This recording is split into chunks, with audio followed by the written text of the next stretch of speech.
भाग्यश्री जी। श्री हरिवंश। महाराज जी, आपके चरणों में दंडवत प्रणाम। महाराज जी, यदि प्रारब्ध ही सब कुछ है तो कर्म की आवश्यकता क्या है?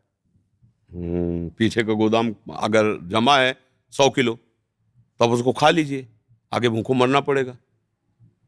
प्रारब्ध क्या है? प्रारब्ध क्या है? पीछे का तुम्हारा किया हुआ कर्म। और नवीन कर्म क्या है? नई फसल। बेवकूफी करो, पड़ा रहने दो खेत, ऐसे मत बो। पर ये कर्म भूमि ऐसी कि तुम्हारे करने ना करने से मतलब नहीं। चढ़े हुए यंत्र में हो माया कि करना ही पड़ेगा। कोई ऐसा है ही नहीं एक क्षण भी बिना किए रह सके। हाथ पैर बंधवा लीजिए तो मन से शुरू हो गया, वो मन से कर रहा है। भाई केवल शरीर से थोड़ी, 3 शरीर है, स्थूल सूक्ष्म कारण। ज्ञान की बात समझो।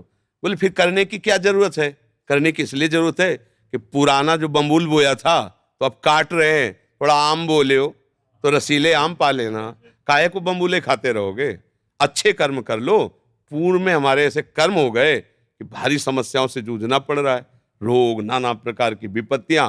अब थोड़ा भजन कर लो, भगवान को रिझा लो, दूसरों की सेवा कर लो, गौ सेवा कर लो, सास ससुर की सेवा कर लो, पति पुत्र की सेवा कर लो भगवत भाव से। ये नई खेती है, मंगल में उपजाओ, जैसी खेती चाहो।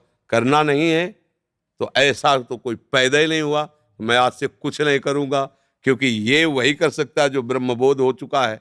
नहीं तो माया 3 गुण है, सतोगुण, रजोगुण, तमोगुण, सब करा लेगी। किसी से हाथ पैर बंधवा के बैठ जाओ कि मैं कुछ नहीं करूंगा, बिना हाथ पैर के भी काम हो जाते हैं। हाँ, काम तो अंदर ही से पहले होता है, बाद में हाथ पैर चलते हैं। और फिर ऐसा भी होगा कि तुम्हारे ही द्वारा वो रस्सी काटने का प्रयास होगा और सामने वाले पर प्रहार करने, वो क्रिया के बिना रह नहीं सकते। अर्जुन कह रहे हैं कि हम युद्ध नहीं करेंगे, युद्ध तो तेरे को करना ही पड़ेगा। आज्ञा मान ले तो विजय को प्राप्त होगा, अगर नहीं कहता तो जब ये लोग कहेंगे ना धिक्कार तेरे गांडीव को और क्षत्रिय कुल में जन्मने को धिक्कार, तो तू बैठ ही नहीं पाएगा।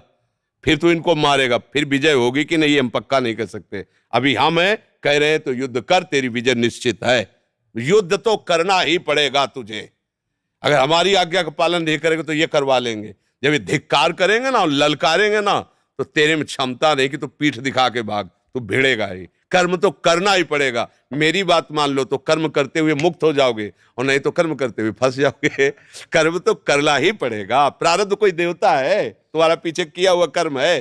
प्रारब्ध किसे कहते हैं? पीछे किए हुए कर्म के स्टॉक से जो आपका इस जन्म में भोग लिखा है, अच्छा और बुरा दोनों, उसे प्रारब्ध कहते हैं। प्रारब्ध कोई देवता है क्या? कोई भगवान है क्या? प्रारब्ध वो मिटाया भी जा सकता है भजन के बल से। भाई हमारा नया अन्न बढ़िया तैयार हो रहा है तो पीछे वाले को हमें नहीं खाना है तो धीरे से आग लगा देते हैं, खत्म कर। वो दिया सलाई ज्ञान है, वो आग ज्ञान है। ज्ञान प्रकट हुआ, सब कर्म संस्कार भस्म हो गए। नहीं तो किसी का मोक्ष ही ना हो, कोई भगवान को प्राप्त ही ना हो, इतने जन्मों के पाप जमा है। तो भाई इसमें तो चलना सकी ऐसे ही पड़ेगा। समझ में आ रहा है? पता नहीं समझ में आ रहा है कि ले